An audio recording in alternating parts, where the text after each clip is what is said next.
உலகமே இனி ரஷ்யாவை பார்த்து வியக்கப் போகிறது. புடின் போட்ட மெகா திட்டம் என்னன்னு தெரியுமா? நம்ம ஸ்மார்ட் போன், எலக்ட்ரிக் கார், ஏன் ராக்கெட் வர எல்லாத்துக்கும் அடிப்படையே இந்த அரிய வகை கனிமங்கள் தான். Rare earths. உலகத்துக்கே ஷாக். இந்த கனிம புதையல் இப்போ ரஷ்யா கிட்ட ரொம்ப பெருசா இருக்குன்னு சொல்றாங்க. அமெரிக்கா ஒரு மாதிரி சொல்ல, ரஷ்யா வேற மாதிரி சொல்ல, ஒரே குழப்பம்தான். இந்த ஆதிக்கத்துல சீனா ரொம்ப முன்னாடி இருக்கு. ஆனா அந்த சீனாவோட ஆதிக்கத்தை உடைக்கத்தான் புடின் ஒரு அதிரடி உத்தரவே போட்டிருக்கார். இந்த கனிமங்களை எப்படி தோண்டி எடுக்கணும்னு டிசம்பர் 1ஆம் தேதிக்குள்ள முழுமையான திட்டம் வேணும்னு சொல்லியிருக்காரு. சீனா மற்றும் வடகொரிய எல்லைகளில் போக்குவரத்து வசதியை மேம்படுத்த சொல்லியிருக்காரு. இது வேற லெவல் வியூகம். ஏன்னா உக்ரைன் போர்னால மேற்கு நாடுகள் ரஷ்யா மேல தடைகள் போட்டதுனால கிழக்கு பகுதி நாடுகளோட பொருளாதாரத்தை பலப்படுத்த வேண்டிய கட்டாயம்.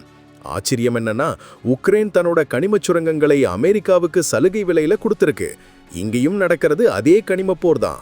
ஆக அரிய கனிம புதையலை கையில வச்சுக்கிட்டு சீனாவுக்கு செக் வச்சு உலக பொருளாதாரத்தையே மாற்ற பார்க்கிற ரஷ்யாவின் இந்த மூவ் உலக அரங்கில் ரஷ்யாவுக்கு புது பலத்தை கொடுக்கும்னு நம்பலாம். இந்த திட்டம் வெற்றி பெறுமா? உங்க கருத்து என்ன?